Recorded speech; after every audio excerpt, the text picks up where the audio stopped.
Hey guys, it's me, June, here with you.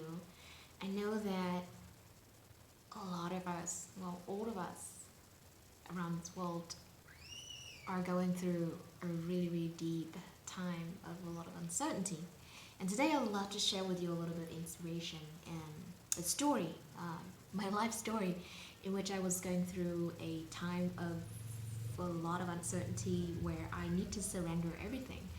And with that, I would love for you to, receive some inspiration, some insight, and something that you can take away with you. And please, leave me your comments below if you have any beautiful, inspiring insight that you would love to share with me and everyone else.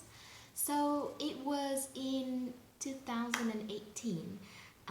My fiance back then was my boyfriend. We were traveling to Brazil, and that was my first time ever traveling, like that far away from where I originally came from.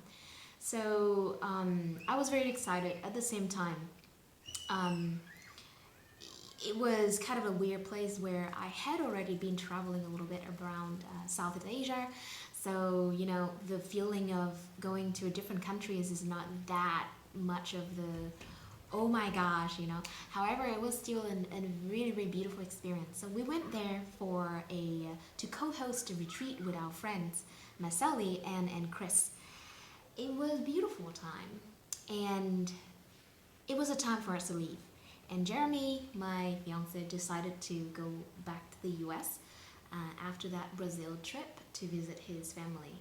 So we don't plan ahead of time. Just to share with you, to those of you who are not a nomad entrepreneurs, right? We don't plan ahead of time that long ahead of time. So yeah, like a few weeks before we wanted to finish the trip, Jeremy decided that he would go to the US and visit his family. Since I didn't have a visa to visit the US at the same time, I decided, okay, so I would just go back home to my home country, Vietnam. So I booked my flight. My priorities, my criteria back then were, okay, what flights are cheap? And I could go through the countries that don't require visa, whether it's a transit visa or other type of visa. So I found one with 4 different stops, from Brazil to Portugal, and then from Portugal transiting to Germany, and then from Germany to Dubai, and Dubai to Ho Chi Minh City. And I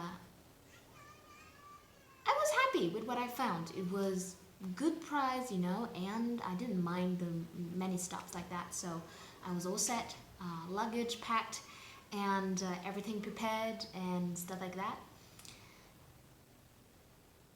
Little that I knew there was one little thing that I didn't prepare for.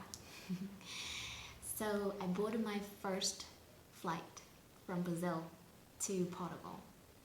And as the plane landed in Portugal, there was only one direction guiding everyone from the airplane to the immigration booth, the checkbox. I was like, that's a little bit strange, right? I'm supposed to transit, so I'm not supposed to check in here. But because there was nowhere else to go, so I lined up, I waited, and then it was my turn. And the officer at the box, the check box, was like looking at my passport, look at me, and look at the passports, and ask me, Miss, do you have a Schengen visa? And I'm like, I'm here to transit, like waiting for my transiting flight to go to Ho Chi Minh City. I don't have the Schengen visa. And he was like, you need a Schengen visa. And then he returned the passport to me. So at the same time, there was an airline staff right there to kind of support that. And the airline staff took me out of the waiting line, put me in the immigration office. And as soon as I arrived at the immigration office, which was only like a few minutes walk from that line, I saw everyone else sitting around, and I could feel the energy. It was in a good place, right? It's almost like you are not supposed to be here. It's wrong. So I started to feel my heart rate, like bouncing and beating hard. And I was like, wow, what's going on? My next flight is boarding in like an hour. How am I gonna make it? And with this whole visa thing, I mean, like if you're American or holding a strong passport, you don't have to face it often. But for countries like where I come from, it's quite a hard process to go through to get a visa. So I was like, wow, like even if I apply for a visa now, it's not going to be arrived today, And so I was freaking out. The officer has got my passport. I didn't have my luggage with me. I only have my checked bags. I had my phone with me, but the SIM card, I wasn't sure if it was working in this airport. I didn't know whether I would be connected to the Wi-Fi or not. And the last thing was, I really didn't know what was going on. The airline staff then explained to me that because the connecting flight was going to Germany, which is in the Schengen group, and so for that they considered it as a domestic flight. It wasn't an international flight, and I wasn't informed from either the third party that I booked my tickets from or the people at the airport in Brazil where I left. So I was like in total awe and total like panic. I'm like, so what's gonna happen? So they said the solution is I will have to find another flight to flight from Portugal to another country that is not in the Schengen group. So I'm like, how am I supposed to do that? Right? No phone, no internet, and like honestly, to you guys, my debit card wasn't working consistently then during that trip. I had to use Jeremy's credit card a lot during that trip. So I was like, fucked. What am I going to do? So obviously to me, I was about to miss that flight. But what got me so much more was like the other flights after that, like from Dubai to Vietnam. I also had planned a workshop for me to teach in Ho Chi Minh City. That was like my first workshop in the personal development field that I held in Vietnam. So I was like, what? I couldn't think. I just couldn't think. I was just in a total panic. And I was like, how long is this gonna take? And I don't even have my luggage with me. And they like, I'm sorry. We can't do anything until, we find you another flight. And they even asked me, do I have cash? Do you have cash to pay for, any extra cost or fee that may occur because we are going to change your flight? And I was like, what? I didn't bring a lot of cash with me, like not enough for like an international flight. Well, in my head, the fear was like, it's going to be expensive, you won't have cash, and stuff like that. And I was just like shocked. And all I could do at that time was just, whoa. And I busted in tears in front of these airline staff. And I was just like, totally couldn't speak much, but telling them, I don't have much cash with me, and I just want to go home to my country, Vietnam. And they seemed to get it. So they said, okay, calm down, and then they kind of calmed me down a little bit, and then they told me to wait. And they went on and then did what they could, and I was like, okay, so what now? So that was like a situation of total surrender, guys. Like, I couldn't see what else I could do. And in the moment of waiting, I could see how, like my mind was coming up with all of these things that I could do. I was like seeing myself, what if I just like cry and make a mess over here? They just have to, send me up somewhere else. And then there were ideas about like, there were like concepts and scenarios about, oh, what if I'm stuck here for a few days? will they provide me food? Will I go hungry? And will they provide me space to rest? Or am I gonna just like having to, lay around in this office like all of these people here? They don't seem to be happy. And gosh, like you can, put yourself in my shoes and see what it could bring up for you. But it was hard. And the first 10 minutes was like, I was living off that hope that they told me, they gave me, the airline staff was like, we will find a way for you. And then after that, half an hour passed by, I was, squeezing in all of the Wi-Fi and internet connection to get in touch with my boyfriend and whoever I could think of who can support me.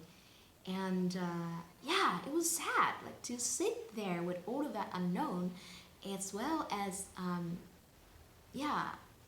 being alone in an airport in a foreign country. I felt like I was a little kid being lost in a foreign terrain and couldn't find my parents. I felt so powerless. So after freaking out a little bit, luckily I realized that the best thing that I could do for my overall well-being is to relax.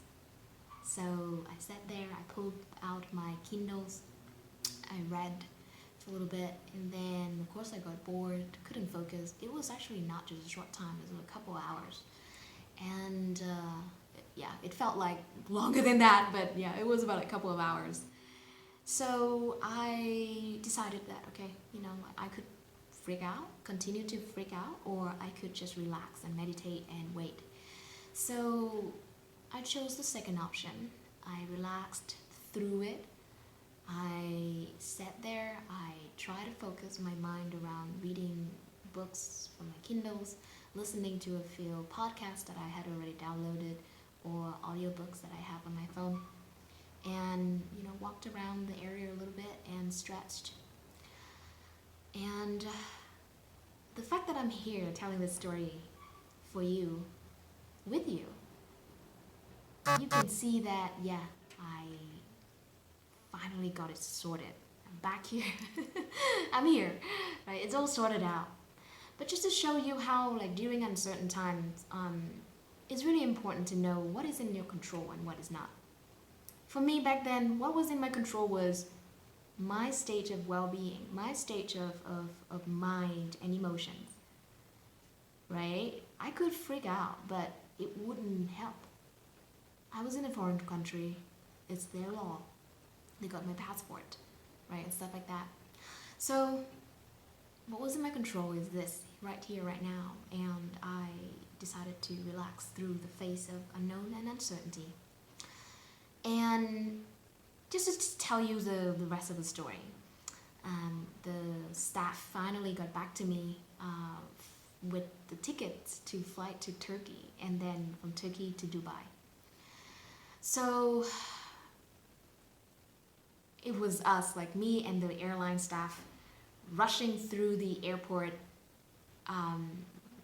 cutting through all of the lines and going to the international transit. And I still remember that moment of relief and joy and again, like just innocent relief of like, oh, okay, like this whole thing finally got to an end. And I was there when I was on the airplane flying to Turkey. I was still feeling like, oh my gosh, like what else is gonna happen, right? Like those thoughts are like the hangover, the hangover phase of the crisis. And I was aware of that, and I was just like, okay, like I cannot do anything about it, but just rest. So I should continue to rest and relax. There were a couple more stuff go on after that when I landed in Dubai, realizing that my flight, they canceled my seat because I wasn't showing up in the prior flights, so I needed to purchase another flight. So, well, another story with that. But I'm going to leave you with a message here. This time, right now, right here, right, especially to you, my people, highly attuned entrepreneurs, leaders, and creative. If you hear me, right, I know that it's really, really hard around this time. A lot of stuff has been coming up. I wanted to tell you that the message, the important things to know is to be aware of what is in control and what is not. And to things that is not in control, surrender. Surrender all of the fear and surrender all of the resistance. What's in your control? It's you, your well-being. Maybe you extend that a little bit more and then it will be the people around you. But be aware of that, right? Be aware of that thought that come from fear, come from anxiety, come from resistance. Be aware. And don't buy in. Don't buy into those thoughts. I'm not saying that you try to push it away. That's just not my way of guiding and myself or others. You can choose to love them or you can choose to push them away. And my choice is always loving them. So anyway, throughout this time of uncertainty, if you have to walk away, remember only one thing. It is the message of remember to rest and relax through this phase of uncertainty. All right, I love you guys, and I'll speak to you in another video. And if you feel inspired again to share any insight, any message, anything that you would love to share, please leave it in a comment. This is the time where I'm calling every one of us to connect, hold each other's hands, and hold each other's spirit up, and really support each other. So leave a comment and speak to you soon.